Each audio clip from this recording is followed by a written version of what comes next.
اللہ الرحمن الرحیم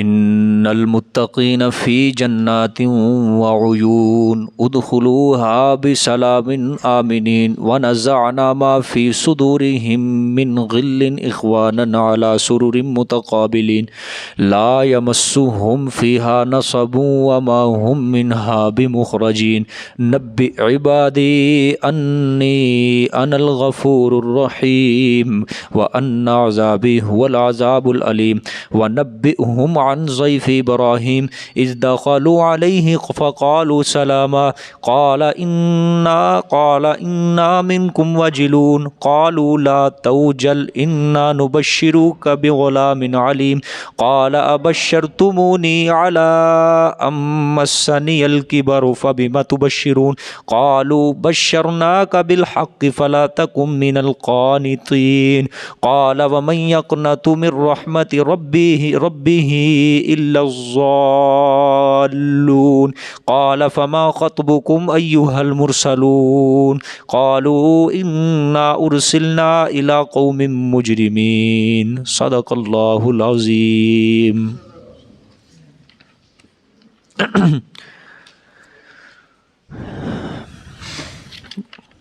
گزشتہ سبق میں اللہ تعالیٰ نے حضرت آدم علیہ السلام کی تخلیق کا ذکر فرمایا، اور پھر اس کے بعد شیطان کا تکبر کہ اس نے اللہ تعالیٰ کے حکم کو ٹھکرا کر حضرت آدم علیہ السلام کو سجدہ کرنے سے انکار کیا، اور مقصود اللہ تعالیٰ کا یہ تھا کہ اولاد آدم شیطان کی پرانی دشمنی سے واقف ہو جائے اور شیطان کے بہکاوے اور جھانسے میں اور اس کے جال میں کبھی نہ پھنسے۔ اللہ تعالیٰ نے آخر میں فرمایا کہ اے شیطان،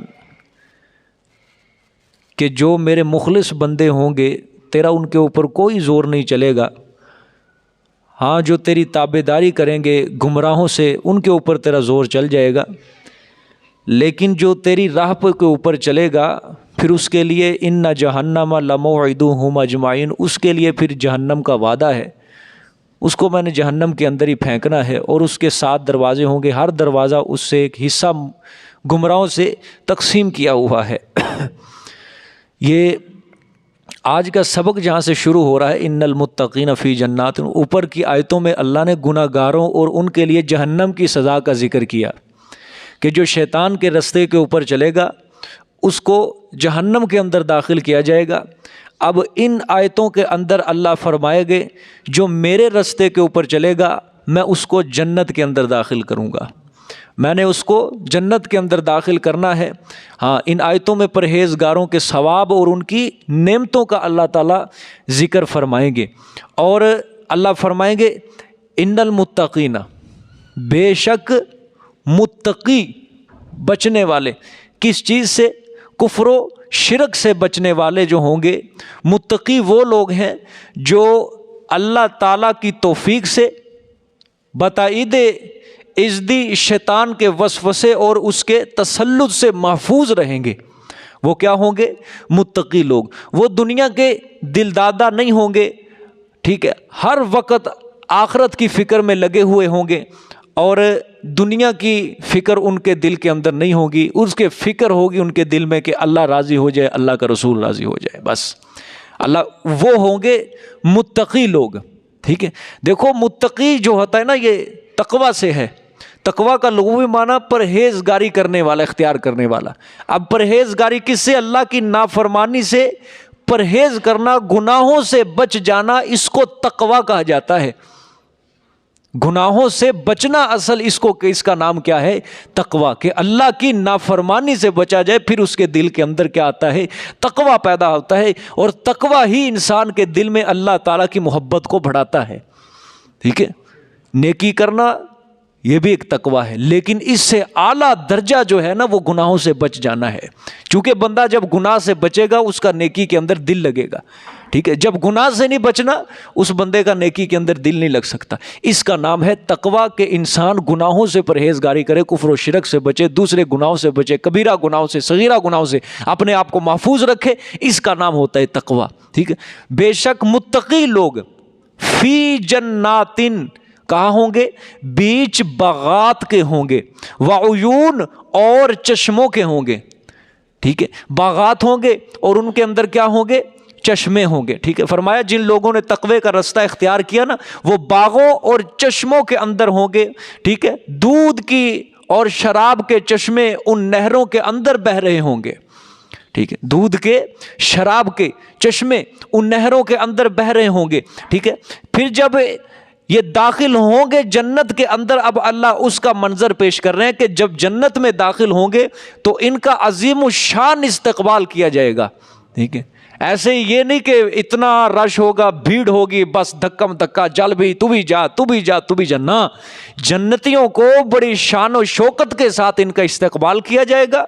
دربان فرشتے جتنے بھی ہوں گے یہ جنت کے دروازوں کے اوپر کھڑے ہوں گے، ادخلوہا بسلام آمنین، داخل ہوں گے ان کو ساتھ سلامتی کے ساتھ، داخل ہوں گے ہاں اس جنت کو بسلام، ساتھ سلامتی کے، آمنین، امن کے ساتھ۔ پیچھے آپ پڑھے ہیں کہ جب یہ داخل ہوں گے تو فرشتے بھی ان کو کہہ رہے ہوں گے سلام علیکم، تمہارے اوپر سلام ہو، تمہارے اوپر سلام ہو، سلامتیاں سلامتیاں ہو۔ ٹھیک ہے، تو اللہ یہاں فرما رہے ادخلوہا بسلام آمنین، داخل ہوں گے اس جنت کو ساتھ سلامتی کے اور امن والے۔ ٹھیک ہے،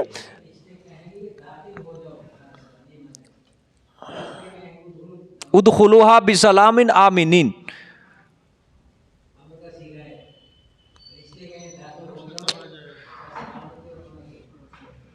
ادخلوہا بسلام آمنین، داخل ہو جاؤ اس کو بسلام، ساتھ سلامتی کے، آمنین، امن والے۔ ٹھیک ہے، اور یہ ان کو کہا جائے گا کہ جب جنت میں تم نے داخل ہونا ہے، اب یہاں پہ تم ہر آفت سے محفوظ ہو، دنیا کی جتنی بھی مصیبتیں ہوں گی، پریشانیاں ہوں گی، تم اس سے کیا کر دیے گئے ہو؟ محفوظ کر دیے گئے ہو۔ ٹھیک ہے، یہاں پہ تمہیں موت نہیں آئے گی، یہاں پہ کسی دنیا کے اندر انسان آتا ہے جس طرح کل میں نے بتایا وَلَقَدْ خَلَقْنَا الْإِنسَانَ فِي كَبَدٍ، البتہ ہم نے انسان کو مشقتوں کے اندر، تکلیفوں کے لیے ہی پیدا کیا ہے۔ انسان بھائی دنیا کے اندر جو بھی آتا ہے، کبھی مشقتیں ہیں، کبھی تکلیفیں ہیں، کبھی مصیبتیں ہیں، ہر وقت وہ پریشانیاں ہی پریشانیاں اس کو، ایک پریشانی جاتی ہے پھر خوشی آتی ہے، پھر پریشانی، پھر خوشی، پھر پریشانی، پھر مصیبت، سمجھ آئی ہے؟ لیکن جنت کے اندر کوئی مصیبت نہیں ہوگی، کوئی پریشانی نہیں ہوگی، سمجھ آ گئی؟ ہر آفت سے کیا ہوگا؟ وہ محفوظ ہوگا، موت سے حتیٰ کہ محفوظ ہوگا، ہر مصیبت سے، ہر پریشانی سے کیا ہوگا؟ وہ محفوظ ہوگا۔ پھر اس کے بعد وَنَزَعْنَا مَا فِي صُدُورِهِمْ، اور کھینچ لیں گے ہم، وَنَزَعْنَا، دور کر دیں گے ہم، مَا فِي صُدُورِهِمْ، جو کچھ ہوگا ان کے دلوں میں، وَنَزَعْنَا، نکال دیں گے ہم، دور کر دیں گے ہم جو کچھ ہوگا ان کے دلوں میں، من غلن، ناراضگیاں۔ ٹھیک ہے، کیا ہوگی؟ ناراضگیاں، یا غل، حرج۔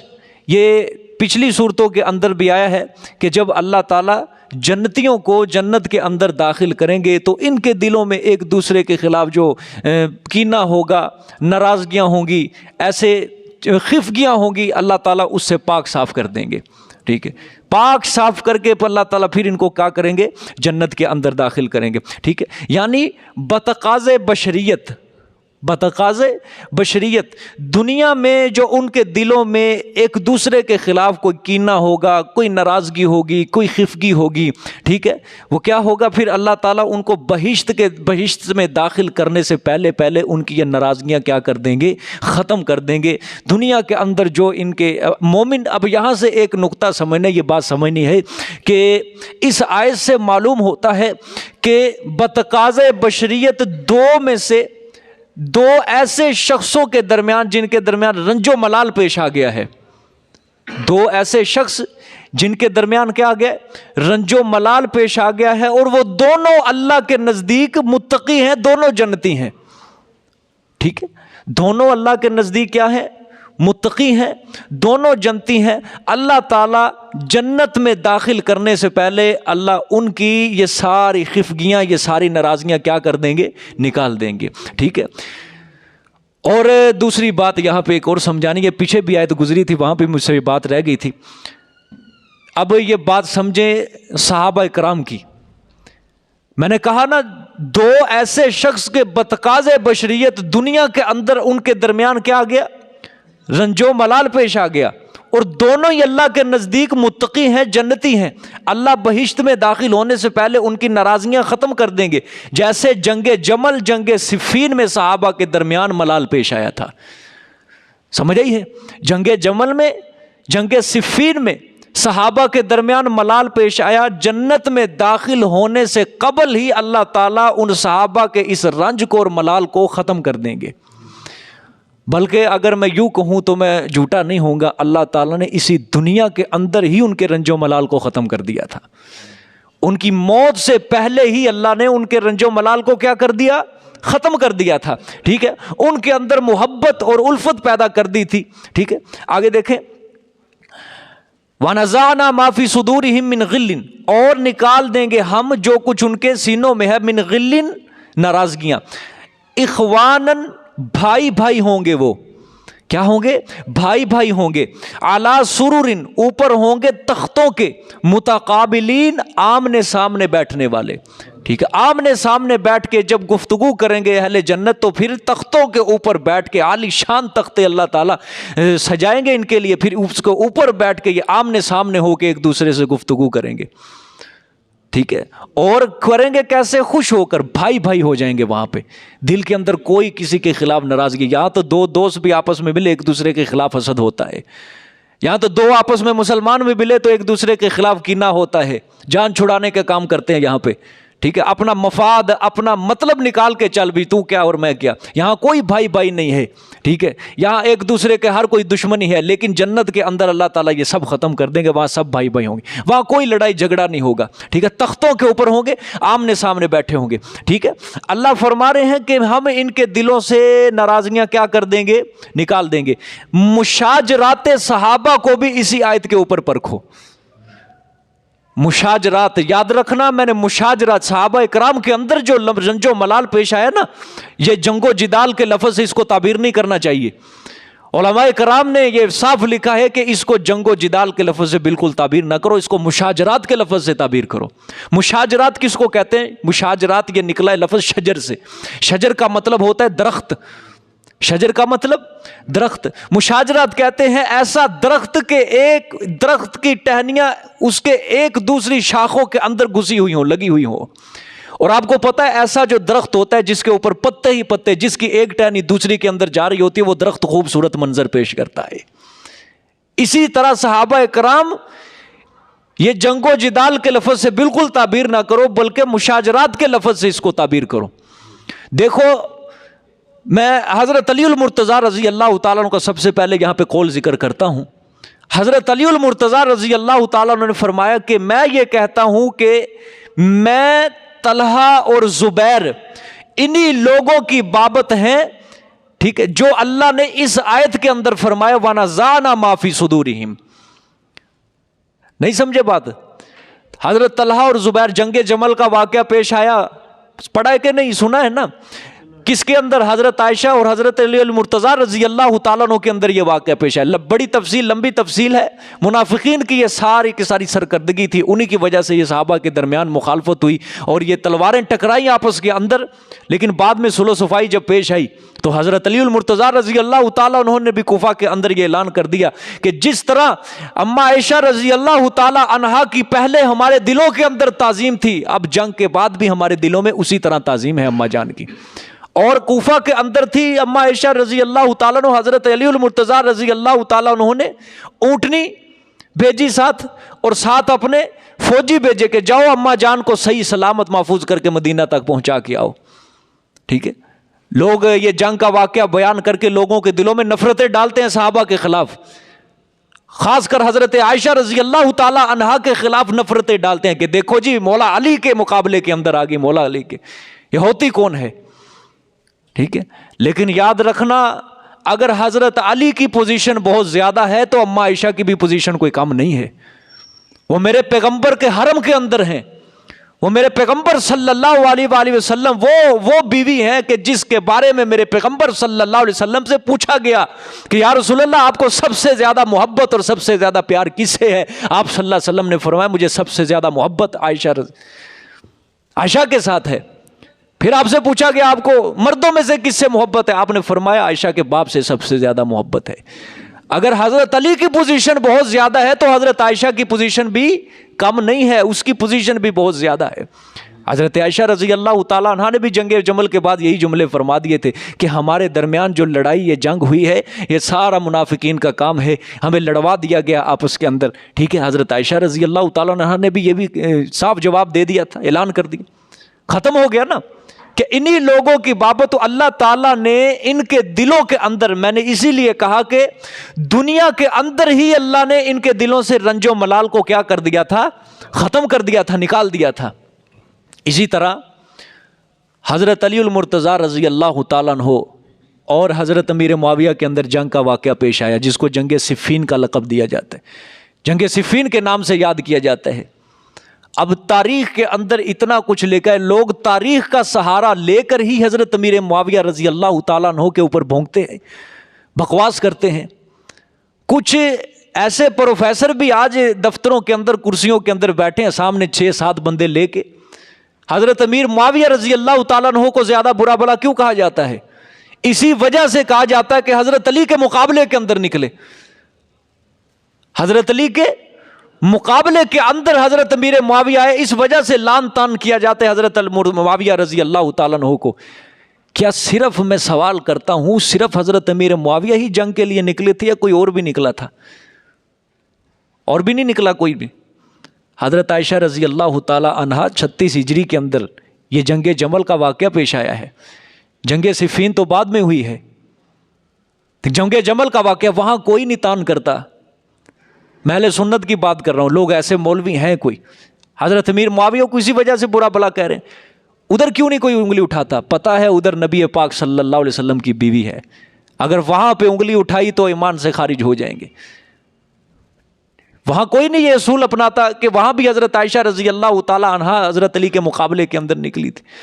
ٹھیک ہے, حضرت امیر معاویہ رضی اللہ تعالیٰ عنہ کو اس وجہ سے کیا کر دیا جاتا ہے؟ لان تان کر دیا جاتا ہے. لیکن یاد رکھنا یہ ان لوگوں کی باتیں تھی.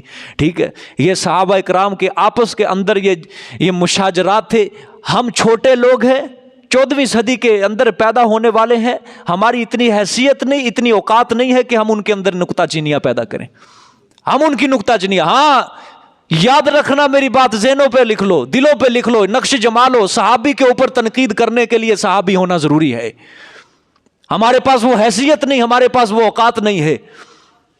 صحابی کے اوپر تنقید کرنے کے لیے صحابی ہونا کیا ہے؟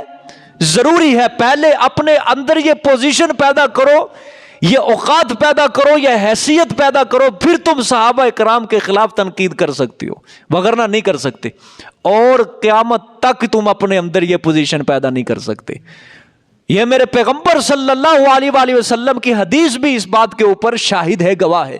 آپ صلی اللہ علیہ وسلم نے فرمایا میرا ایک صحابی ایک مٹھ جو اللہ کے رستے کے اندر خرچ کرے اور بعد میں آنے والا کوئی بندہ احد پہاڑ کے برابر سونا اللہ کے رستے میں خرچ کرے, میرے ایک صحابی کے ایک مٹھ جو کے برابر مقابلہ نہیں کر سکتا, وہ نہیں کر سکتا. اسی حدیث کو سامنے رکھ کے یہ بھی مسئلہ سمجھو, صحابی کے مٹھی بھر اعمال, صحابی کے مٹھی بھر اعمال, بعد میں آنے والی پوری امت کے اعمال کو اکٹھا کر دیا جائے, اس کے اندر تابعین بھی ہیں, تبع تابعین بھی ہیں, ائمہ کرام بھی ہیں, مجتہدین بھی ہیں, مفسرین بھی ہیں, محدثین بھی ہیں, اولیاء کرام بھی ہیں, شیخ عبد القادر جیلانی رحمۃ اللہ علیہ بھی ہیں, حضرت سلطان باہو رحمۃ اللہ علیہ بھی ہیں. قیامت تک آنے والے جتنے بھی مسلمان ہیں ساری امت کے نیک عمل اکٹھے کر لو, بلال کی مٹھی بھر اعمال کا مقابلہ نہیں کر سکتے ہیں.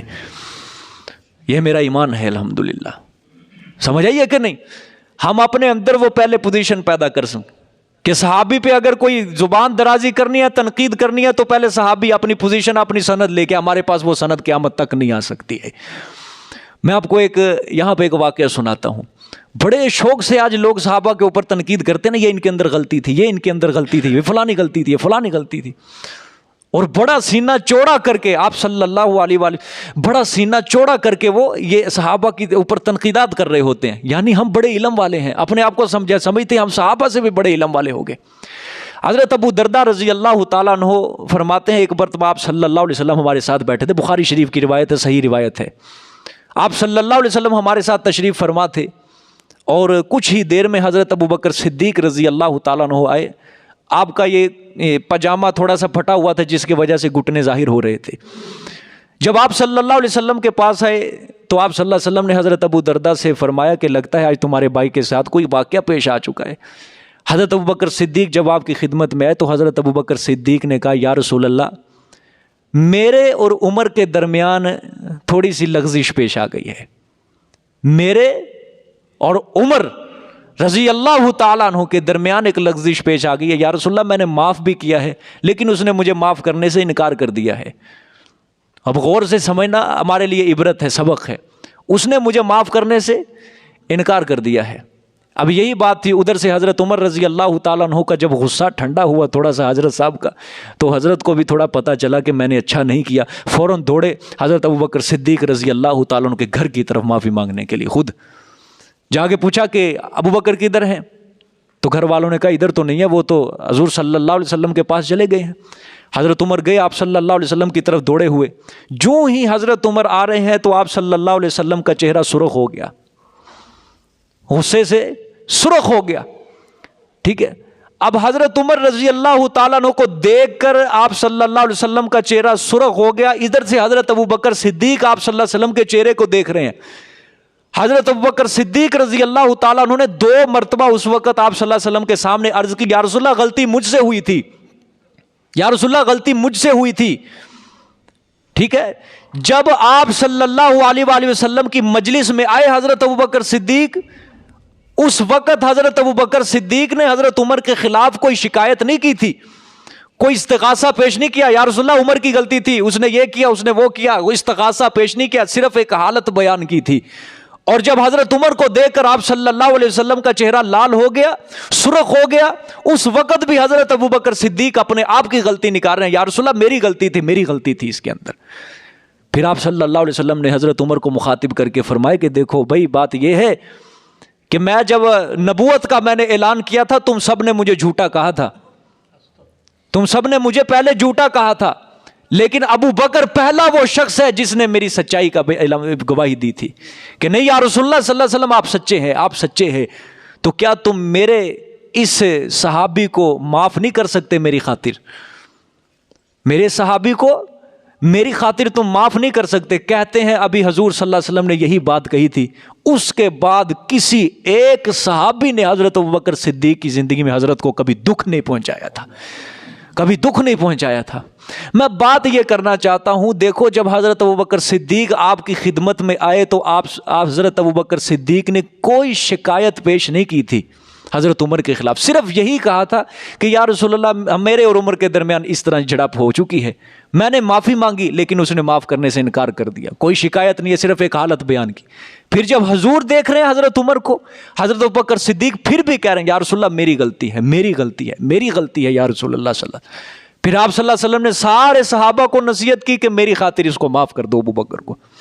اور آپ صلی اللہ علیہ وسلم کے زمانے کے اندر آپ کے پاس ایک صحابی آیا، اس نے کسی کے خلاف شکایت کی. آپ صلی اللہ علیہ وسلم فرماتے ہیں میرے پاس کسی کی شکایت نہ لے کے آیا کرو، میں چاہتا ہوں میرا دل تمہارے لیے سب کے لیے صاف رہے، سب کے لیے صاف رہے میرا دل تمہارے اندر سے. میرے پاس کسی ایک بندے کی میرے پاس شکایت نہ لے کر آیا کرو کہ میرا دل، میں اپنا دل صاف رکھنا چاہتا ہوں. تو پھر 14 صدیاں گزرنے کے بعد پھر لوگ کیوں صحابہ کے اوپر نکتہ چینیاں کر رہے ہیں؟ سوال سمجھ نہیں کہ کیا عقلیں ان کی معاف ہو چکی ہیں، ختم ہو گئی، مر گئی ان کی عقلیں؟ کرنا کیا چاہتے ہیں؟ پیش امت کو بتانا کیا چاہتے ہیں کہ فلانے صحابی کے اندر یہ غلطی تھی، فلانے کے اندر یہ، کیا پیش کرنا، کیا سمجھانا چاہتے ہیں اس کے اندر؟ مجھے بھی بتا دے کوئی انسان. کہ حضرت امیر معاویہ نے یہ کیا، حضرت عمر نے یہ کیا، حضرت ابوبکر نے یہ کیا، حضرت ابو سفیان نے یہ کیا، حضرت عائشہ نے، حضرت حفصہ نے یہ کیا. سمجھانا کیا چاہتے ہیں پھر اس امت کو؟ پھر وہ کوئی سبق نہیں، کوئی کچھ نہیں، بس نکتہ چینیاں بیان کرنا ہی مقصود ہے اور کچھ نہیں ہے. آپ صلی اللہ علیہ وسلم نے فرمایا اذا ذکر اصحابی فامسکوا، جب میرے صحابہ کا تمہارے سامنے ذکر کیا جائے تو رک جاؤ، اپنی زبانوں کو بند رکھا کرو. ہر جمعے میں آپ عربی خطبے میں ایک حدیث سنتے ہیں نا، قال النبی صلی اللہ علیہ وسلم، آپ صلی اللہ علیہ وسلم نے فرمایا اللہ اللہ فی صحابی، میری امت کے لوگوں میرے صحابہ کے بارے میں اللہ سے ڈرو، اللہ سے ڈرو. لا تتخذوہم من بعد غرضا، میرے دنیا سے جانے کے بعد میرے صحابہ کو تنقید کا نشانہ نہ بنانا. میرے دنیا سے جانے کے بعد میرے صحابہ کو تنقید کا نشانہ نہ بنانا. فمن احبہم فبحبی، جو ان سے محبت کرتا ہے میری محبت کی وجہ سے ان سے محبت کرتا ہے.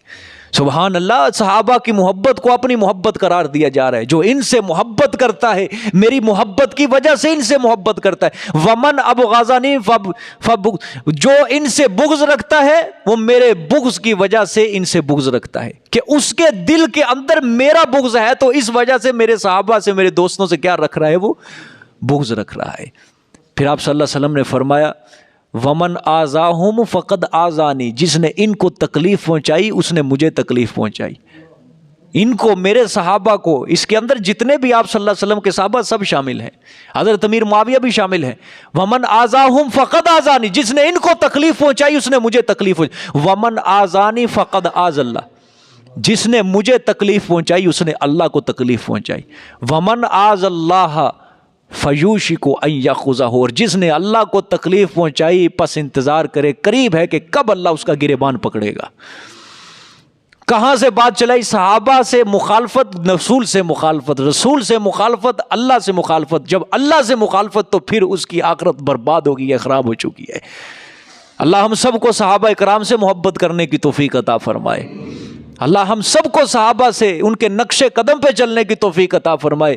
یاد رکھنا یہ بہت بڑا واسطہ ہے ہمارے اور رسول صلی اللہ علیہ وسلم کے درمیان، صحابہ اکرام بہت بڑا واسطہ ہے. توحید، رسالت، جتنے بھی احکامات دین کے ہیں کس کی وجہ سے پہنچے ہیں؟ صحابہ کی وجہ. چشمدید گواہ ہیں وہ، اور گواہ کے اوپر اگر جرا ثابت ہو جائے تو جج کیس کیا کر دیتا ہے؟ خارج کر دیتا ہے، نکال دیتا ہے.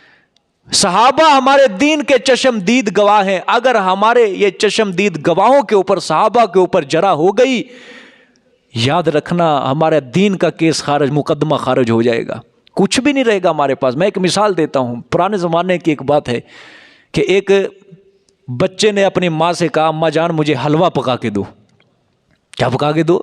حلوہ. بچہ گیا دکان کے اوپر، ماں نے کہا جا بچے تیل لے کے آ، گھی لے کے آ. بچہ گیا دکان کے اوپر، 1 روپیہ دیا، سستا زمانہ تھا، زیادہ تیل آ جاتا تھا، 7 پیالہ دیا.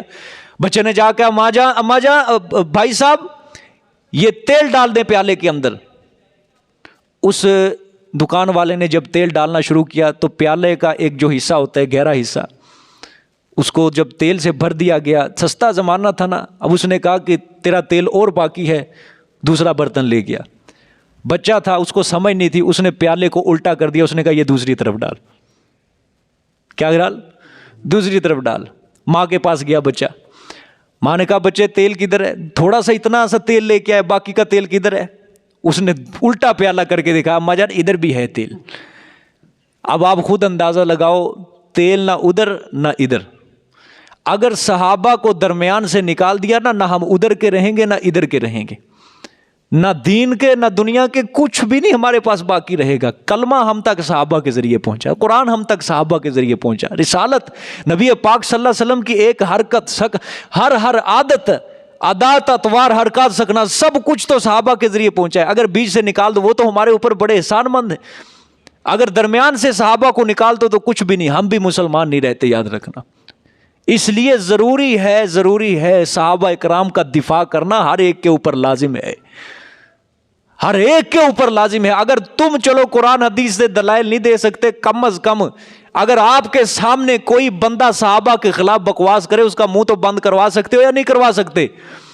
آپ صلی اللہ علیہ وسلم کی حدیث ہے اذا رأیتم الذین یسبون اصحابی، جب تم دیکھو کہ کوئی بندہ تمہارے سامنے میرے صحابی کے خلاف کوئی تنقید کرے تو تم دیکھ کے کہو فقولوا لعنت اللہ علی شرکم، تم دیکھ کے کہو تیرے اس شر کے اوپر اللہ کی لعنت ہے۔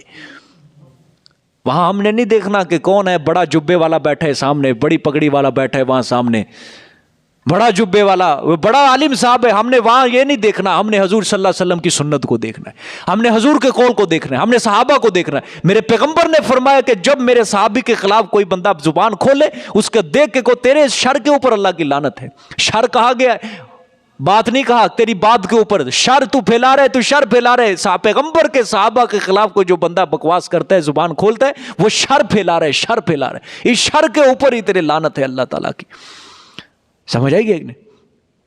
بڑے بڑے ڈول چکے ہیں یہاں پہ آ کے، بڑے بڑے ڈول چکے ہیں، یقین کرو ان کو ملتے ہی صرف میرے پیغمبر صلی اللہ علیہ وسلم کے صحابہ، اپنی عظمت بیان کرنے کے لیے عوام کے اندر صرف آپ صلی اللہ علیہ وسلم کے صحابہ ہیں کہ صحابہ کے خلاف زبان کھولو، جتنی تنقید کرو جتنی کر سکتے ہو، بس اپنا عوام کے اندر سکہ بٹھاؤ۔ میں نام نہیں لینا چاہتا ایسے بدبختوں کے، ہیں ایسے، اور ان کے سامنے بیٹھے ہوئے لوگ منہ بنا کے ماشاءاللہ ہمارے عالم صاحب دیکھو کتنا اچھا کام کر رہے ہیں، نبی پاک صلی اللہ علیہ وسلم کی محنت کے اوپر پانی پھیر رہے ہیں، وہ بھی سبحان اللہ کہہ رہے ہوتے ہیں۔ کیا ہے ان کے پاس؟ کچھ بھی نہیں ہے، خدا کی قسم تاریخ کا سہارا لیتے ہیں، تاریخ کا سہارا لیتے ہیں۔ ہماری سب سے پہلے تاریخ کی کتاب تاریخ طبری ہے، اور آپ کو پتہ ہے تاریخ طبری، علامہ ابن طبری نے سب سے زیادہ روایتیں کس سے لی ہیں؟ یہ مسند اس کو تاریخ کہا جاتا ہے اہل سنت والجماعت کی۔ لوط بن یحییٰ ابو محنب یہ شیعہ راوی تھا، اس سے سب سے زیادہ روایتیں اس تاریخ کی کتاب کے اندر لی گئی ہیں۔ سب سے زیادہ روایتیں اسی تاریخ کی کتاب کے اندر شیعہ راوی کرنے والے ہماری کتاب کے اندر گھسے ہوئے ہیں۔ پھر اس کے بعد جو تفسیر ہے، تفسیر ابن کثیر ہے، تاریخ ابن کثیر، جس کو البدایہ والنہایہ کے نام سے جو مشہور ہے، اور اس کے اندر بھی علامہ ابن کثیر نے خود لکھا ہے واقعہ کربلا کو بیان کرتے ہوئے کہ واقعہ کربلا کا اکثر حصہ مشتبہ ہے، یعنی مستند نہیں ہے، پکا نہیں ہے۔ علامہ ابن کثیر نے بھی یہاں پہ لکھ دیا کہ جو علامہ ابن طبری، علامہ ابن جریر نے یہاں پہ لکھ دیا ہے واقعہ کربلا کے اندر، میں نے اسی کی روایتیں یہاں پہ بیان کرتا ہوں اپنی کتاب میں، وگرنہ اس کا کوئی حصہ مستند نہیں ہے، اکثر حصہ مشتبہ ہے۔ اس نے بھی بات کھڑے کیا یہاں پہ آ کے۔ ہماری تو تاریخ کی کتابوں، بھائی تاریخ چھوڑو، ہماری حدیث کی کتابوں کے اندر شیعہ راوی چھپے ہوئے ہیں۔ کیوں چھپے تھے؟ شروع سے لے کر آج تک حضرت عثمان کا دور پڑھو، حضرت عثمان کا، جو حضرت عثمان کے خلاف تحریک چلانے والے تھے کون تھے؟ سب منافق تھے۔ رسول اللہ صلی اللہ علیہ وسلم نے، حضرت ابوبکر نے، حضرت عمر نے ان سارے یہودیوں کو عرب سے نکال دیا تھا۔ حضرت عثمان کا جب دور آیا، حضرت عثمان نرم طبیعت کے تھے، ان کو پتا چلا کہ اب مسلمانوں سے بدلہ لینے کا وقت ہے، مسلمانوں سے تلوار والی جنگ نہیں لڑ سکتے ہم، اسلام کا لبادہ اوڑھو، منافقت اختیار کرو، اوپر سے دعویٰ کرو ہم اسلامی ہیں، اور اندر سے اپنی منافقت، اپنے مذہب کا بدلہ لو، اپنے لوگوں کا بدلہ لو۔ حضرت عثمان کے 6 سالہ جب دور گیا، منافقت اختیار کر کے انہوں نے حضرت عثمان کے گھر کا محاصرہ کیا۔ اور یاد رکھنا حضرت عمر رضی اللہ تعالیٰ عنہ سے لے کر حضرت حسین رضی اللہ تعالیٰ عنہ تک اصل قاتل کی پہچان کسی کو بھی نہیں ہے۔ حضرت عمر کو جس نے قتل کیا تھا کدھر ہے آج اس کی قبر؟ ایران کے اندر قبر ہے، ابو لولو فیروز تھا اس کا نام۔ آج بھی شیعہ اس قبر کو پوجتے ہیں، طواف کرتے ہیں۔ 1 سال کے بعد اس قبر کے اوپر عرس منایا جاتا ہے، میلہ منایا جاتا ہے کہ تو نے ایک بہت بڑے ہمارے دشمن کو تو نے اس کا سر قلم کر دیا، اس کو تو نے الیاذ باللہ خود کہتے ہیں واصل جہنم کر دیا، تو ہمارا ہیرو ہے۔ حضرت عمر سے لے کر حضرت عثمان کی شہادت، حضرت علی المرتضیٰ رضی اللہ کہاں شہید ہوئے تھے بولو؟ کوفے کے اندر شہید ہوئے تھے، کوفے کے اندر ہے۔ حضرت حسین کو کنہوں نے شہید کیا تھا؟ انہوں نے کیا تھا۔ اور ڈالا کس کے اوپر معاملہ ہے؟ وہ دمشق کے اندر حضرت امیر معاویہ اور ان کی اولاد کے اوپر ڈالا گیا ہے۔ یہ ساری چاپلوسیاں ان کی اپنی بنائی ہوئی ہیں۔ آج ہمارے عقلوں کے اوپر، ہماری آنکھوں کے اوپر بھی پردہ ہے کہ ہم اصل قاتل پہچاننے سے ہم غافل ہو چکے ہیں۔ آج کچھ بھی نہیں ہمیں پتا، صرف مولویوں کی بنائی ہوئی باتوں کے اوپر ہم چل رہے ہیں۔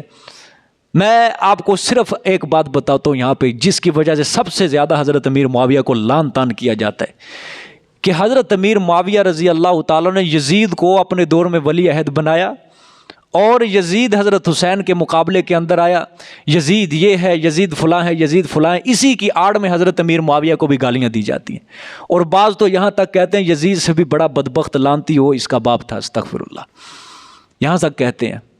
ٹھیک ہے، میں صرف ایک بات کہتا ہوں، 275 صحابہ کرام نے یزید کے ہاتھ پہ بیعت کی تھی۔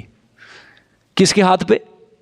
یزید کے ہاتھ پہ، کہ اس کو اپنا ولی عہد مقرر کیا تھا، مانا تھا۔ حضرت امیر معاویہ کے دور میں حضرت امیر معاویہ نے چونکہ مشورے کیے تھے کہ کون کون اس بات کے اوپر متفق ہے، اور سارے صحابہ، حضرت مغیرہ بن شعبہ رضی اللہ، یزید کے ہاتھ پہ بیعت کرنے والی میرے پیغمبر صلی اللہ علیہ وسلم کی 4 بیویاں بھی تھیں، حضرت صفیہ، حضرت میمونہ، یہ ساری 4 بیویاں تھیں، وہ بھی یزید کو انہوں نے اپنا ولی عہد تسلیم کیا تھا۔ تو مجھے بتاؤ، اگر تم اس کو اتنا برا کہو گے تو پھر یہ 275 صحابہ اکرام جو نے بیعت کی تھی، یہ کہاں جائیں گے سارے؟ یہی بہت بڑی سازش کی گئی ہے ہمارے صحابہ، پیغمبر صلی اللہ علیہ وآلہ وسلم کے صحابہ کے خلاف بکواس کروانے کی۔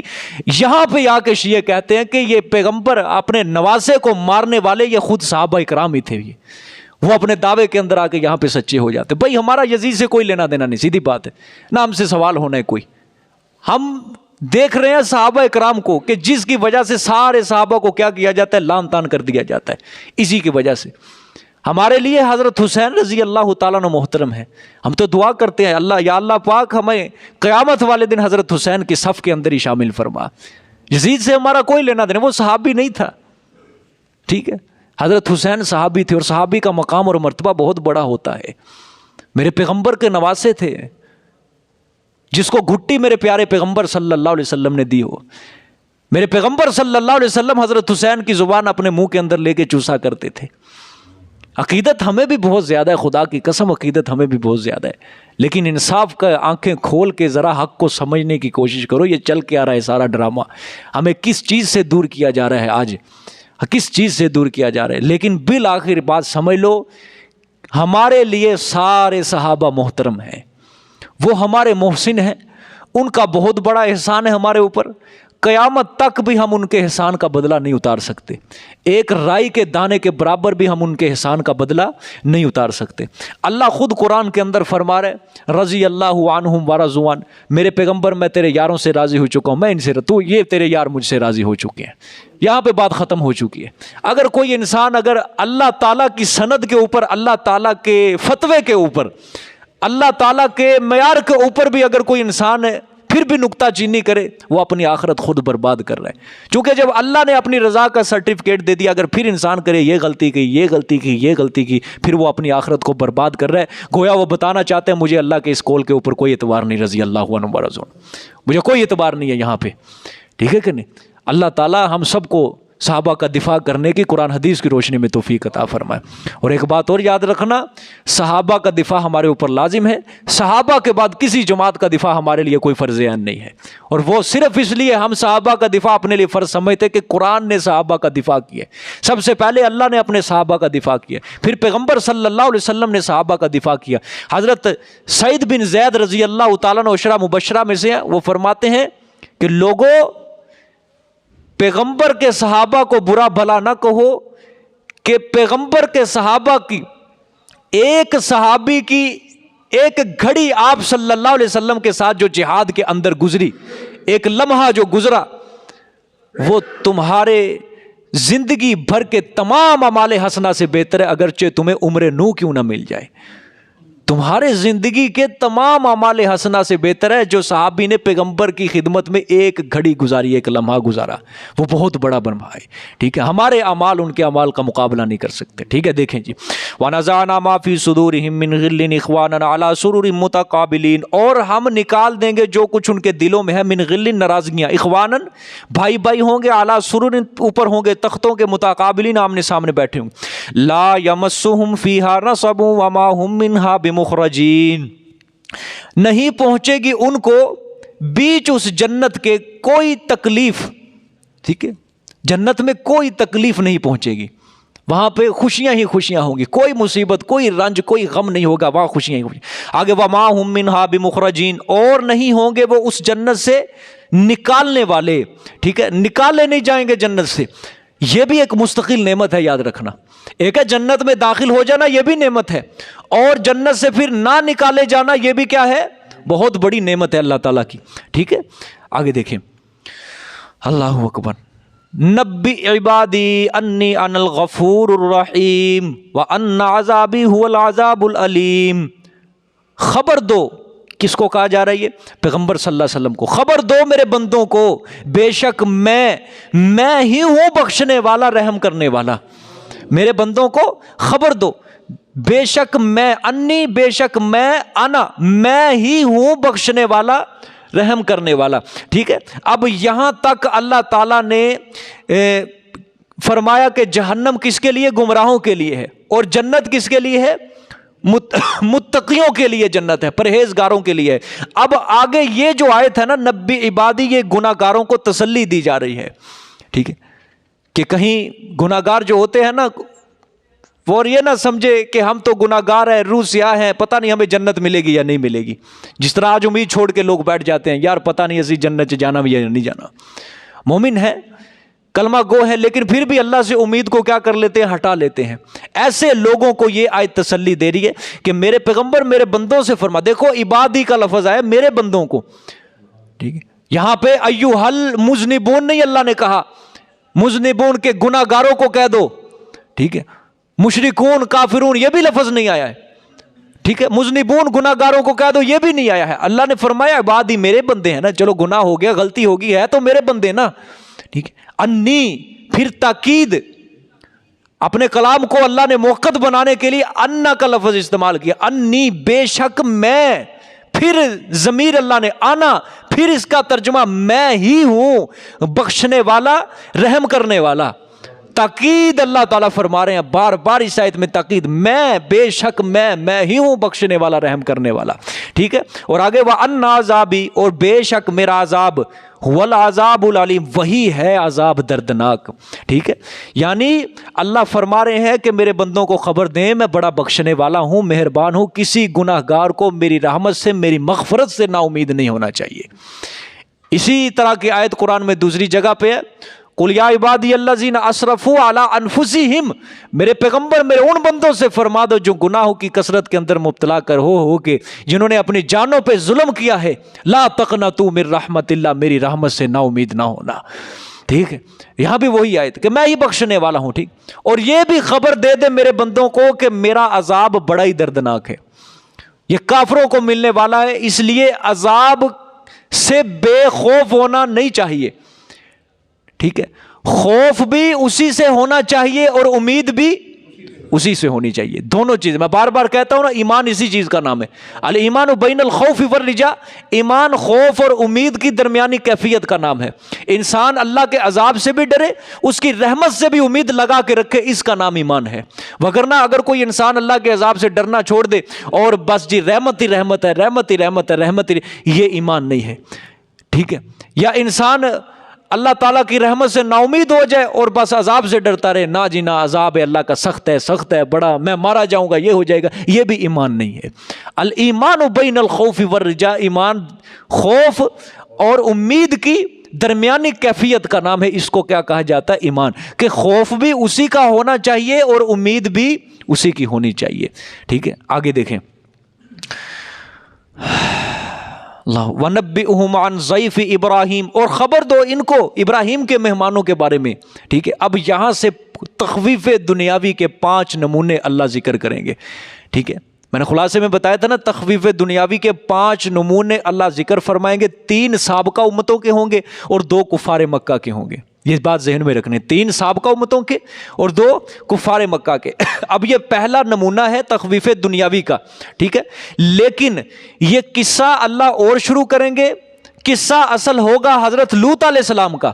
یہ بطور تمہید اللہ تعالیٰ حضرت ابراہیم کا ذکر کریں گے. سمجھ آ گیا بات؟ تخویف دنیاوی کا پہلا نمونہ ہے سابقہ امتوں سے. قصہ اصل بیان کریں گے کس کا؟ حضرت لوط علیہ السلام کا، لیکن بطور تمہید اللہ حضرت ابراہیم کا ذکر کریں گے. ٹھیک ہے، دیکھیں جی. وَنَبِّئُهُمْ عَنْ ضَيْفِ ابراہیم، اور خبر دو ان کو ابراہیم کے مہمانوں کے بارے میں. ٹھیک ہے، مطلب کیا ہے کہ میرے پیغمبر ان کو خبر دو کہ ابراہیم کے پاس ہم نے مہمان بھیجے تھے. ٹھیک ہے، کیا تھے وہ؟ فرشتے تھے، انسانی شکل کے اندر گئے، ابراہیم کے پاس گئے تھے وہ خوشخبری دینے کے لیے، وہ فرشتے. اور حضرت لوط علیہ السلام کی قوم کے پاس ہم نے بھیجے تھے وہ کس لیے؟ عذاب دینے کے لیے. ایک فرشتوں کی ایک جماعت کو ہی ہم نے رحمت بھی بنا دیا اور ایک ہی جماعت کو ہم نے سزا دینے کے لیے وہی بنا دیا. ٹھیک ہے, دیکھو جی, اب یہ حضرت ابراہیم کے پاس آئے تھے کس لیے؟ حضرت کے پاس خوشخبری دینے کے لیے. کس بیٹے کی؟ حضرت اسحاق علیہ السلام کی. ٹھیک ہے, یہ پڑھا ہوا واقعہ غالباً سورۃ ہود میں گزر چکا ہے. وَنَبِّئْهُمْ عَنْ ضَيْفِ ابراہیم, اور خبر دو ان کو ابراہیم کے مہمانوں کے بارے میں. اِذْ دَخَلُوا عَلَيْهِ فَقَالُوا سَلَامًا, جب داخل ہوئے وہ اوپر اس کے, فَقَالُوا سَلَامًا, پس کہا انہوں نے سلام ہو.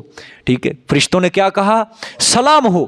قَالَ إِنَّا مِنْكُمْ وَجِلُونَ, حضرت ابراہیم نے فرمایا اِنَّا, بے شک تم سے ڈرنے والے ہیں ہم.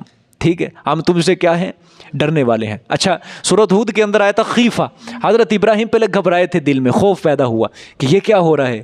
ٹھیک ہے, لیکن جب فرشتے کہہ رہے تھے, فرشتے پوچھنے لگے بھائی تو ڈرتا کیوں ہوا؟ حضرت ابراہیم زبان سے بول ہی اٹھے, بھائی بات تم سے ہمیں ڈر لگتا ہے. ٹھیک ہے, دو وجوہات مفسرین نے لکھی ہیں. پہلی وجہ اس کی یہ لکھی کہ فرشتے جو آئے تھے وہ اصل آئے تھے عذاب کے ساتھ, اللہ تعالیٰ نے عذاب دینے کے لیے بھیجا تھا. ابراہیم نے جب ان کی طرف دیکھا تو ان کے چہروں پر قہر اور عذاب کے اثار تھے. ٹھیک ہے, دوسری وجہ یہ ہے کہ ڈر کی وجہ یہ تھی کہ حضرت ابراہیم نے ان کے سامنے کھانا رکھا تھا سورۃ ہود میں. اصل وجہ یہی ہے اصل, اور یہ قرآن کے مطابق ہے کہ ڈرے حضرت ابراہیم اس وجہ سے تھے کہ ان کے سامنے رکھا تھا کھانا, انہوں نے ہاتھ پیچھے کر لیا. چونکہ وہ فرشتے تھے, فرشتوں کے اندر اللہ نے کھانے پینے کا مادہ نہیں رکھا, اور اس زمانے کا جو دستور تھا وہ یہی تھا کہ اس زمانے میں اگر کسی کو نقصان پہنچایا جاتا تھا تو اس کے گھر کا نمک نہیں کھایا جاتا تھا. ٹھیک ہے, تو لوگ کہتے تھے یہ نمک حرام ہے, بدبخت, جس کو نقصان پہنچاتا ہے اسی کے گھر کا کھاتا ہے. ٹھیک ہے, اور آج کیا کرتے ہیں, جس کو نقصان پہنچانا اسی کا کھایا جاتا ہے. باقاعدہ پہلے فون پہ ڈیل ہوتی ہے, بھی میں فلانی جگہ آ رہا ہوں, فلانی جگہ, بس کھا کے چل بھی نکل جاتے ہیں اور اسی کو نقصان پہنچاتے ہیں. ٹھیک ہے, اللہ معاف فرمائے. قال انا منکم واجلون, حضرت نے فرمایا بے شک ہم تم سے ڈرنے والے ہیں. قالوا لا توجل انا نبشرک بغلام حلیم. سبحان اللہ, فرشتوں نے کہا تو ڈرنا, کیا ڈرو نا, یہ وقت ڈرنے کا نہیں ہے. ٹھیک, انا نبشرک بغلام علیم, بے شک ہم خوشخبری دیتے ہیں تجھے, کس کی؟ بغلام, ساتھ بیٹے کی, علیم, علیم کس کی؟ جاننے والے کی. جاننے والے سے مراد ہے کہ وہ نبی ہوگا. کیا ہوگا؟ نبی ہوگا. ٹھیک ہے, علوم نبوت سے وہ واقف ہوگا. ہم تجھے علم والے نبی کی کیا دے رہے ہیں؟ خوشخبری دے رہے ہیں, وہ نبی ہوگا. ٹھیک ہے, آگے قال ابشر تمونی علی امسنی الکبر فبما تبشرون. اچھا, سورۃ ہود میں یہاں پہ حضرت سارہ کا ذکر تھا, لیکن یہاں پہ حضرت ابراہیم کا ذکر ہے. کیسے ہے جی؟ یہ قال, کہا حضرت نے, حضرت ابراہیم نے, کیا تم خوشخبری دیتے ہو مجھے اوپر اس کے, امسنی, یہ کہ پہنچ گیا ہے مجھے الکبر, بڑھاپا, مجھے کیا پہنچ چکا ہے؟ بڑھاپا, 120 سال عمر تھی. فبما تبشرون, پس کیا کیسے خوشخبری دیتے ہو تم؟ فابیما, پس کیسے تم خوشخبری دیتے ہو تم؟ ٹھیک ہے, یعنی یہ جو حکم ہے نا, یہ فی نفسی ہی بڑا عجیب لگتا ہے کہ میں بوڑھا ہو گیا ہوں, میرے کہاں بچہ پیدا ہوگا, لیکن قدرت سے یہ بعید نہیں ہے, دور نہیں ہے, اللہ سے یہ حکم دور نہیں ہے. فی نفسی ہی بتقاضۂ بشریت یہ بڑا عجیب امر لگتا ہے کہ 120 اور میری بیوی 90 سال کی ہوگی سارہ, اب کہاں بیٹا ہوگا؟ حضرت سارہ کے نا پہلے اولاد نہیں نہ ہو رہی تھی, دعائیں بھی کرتے تھے, ظاہری بات حضرت ابراہیم بھی بڑی دعائیں کرتے تھے. حضرت حاجرہ پھر دوسرے نکاح کے اندر آئی, حضرت حاجرہ رضی اللہ تعالیٰ عنہ, اللہ نے پہلے حضرت اسماعیل دے دیے, حضرت سارہ پھر اسی طرح. اب دل تھوڑا سا اداس ہونے لگ گیا کہ اس کو مل گیا, بیوی عورتوں کے اندر اللہ نے رکھی ہے نا یہ چیز, تو حضرت سارہ کہنے لگی اس کو دور لے جاؤ مجھ سے. ٹھیک, حضرت سارہ بھی دعا کرنے لگی, لیکن کیا ہوا بعد میں اللہ تعالیٰ نے حضرت اسحاق حضرت اسحاق علیہ السلام کی خوشخبری دینے کے لیے بھی فرشتے بھیج دیے اللہ تعالیٰ نے, ان کے بھی بیٹا ہو گیا. حضرت اسحاق چھوٹے تھے اور حضرت اسماعیل کیا تھے؟ بڑے تھے. حضرت اسماعیل حضرت حاجرہ کے بطن سے تھے اور حضرت اسحاق کس کے بطن سے تھے؟ حضرت سارہ رضی اللہ تعالیٰ عنہا کے بطن سے تھے. ٹھیک ہے, سبحان اللہ. اچھا, وہاں پہ حضرت سارہ کا ذکر تھا سورۃ ہود میں. حضرت سارہ نے جب سنا کہ بیٹا میرے ہوگا, وہ بھی کہنے لگی ہیں یہ میرا خامد بوڑھا اور میں بھی بوڑھی, ہمارے بچہ کیسے ہوگا, ہم کس طرح؟ تو فرشتوں نے کہا قال کذالک, اسی طرح ہوگا, یہ نہیں تمہیں جوانیاں دی جائیں گی. ٹھیک ہے, یعنی ابراہیم کو دوبارہ جوانی دی جائے گی, تجھے جوانی نہیں, بڑھاپے کی. تو ابراہیم بھی بڑا بوڑھا ہوگا, تو بھی بوڑھی ہوگی, تمہیں اسی بڑھاپے کی حالت میں اللہ بیٹا عطا کرے گا. قال کذالک، پھر انہوں نے سلام علیکم، سلامتیاں ہوں اے ابراہیم کے گھر والوں تمہارے اوپر، ٹھیک ہے، اللہ کی برکتیں ہوں تمہارے اوپر، اسی طرح اللہ تمہیں بیٹا دے گا، ٹھیک ہے۔ وہاں حضرت سارہ کی حیرانگی کا ذکر تھا، یہاں اللہ نے حضرت ابراہیم، اور یہ واقعہ انشاءاللہ سورۃ زاریات کے اندر بھی آئے گا۔ اللہ اکبر۔ آگے فرمایا قالوا بشرناک بالحق فلا تکن من القانتین، فرشتوں نے آگے کہا خوشخبری سناتے ہیں، ہم خوشخبری سناتے ہیں تجھے بالحق کی ساتھ حق کے، ایک واقعی چیز کی۔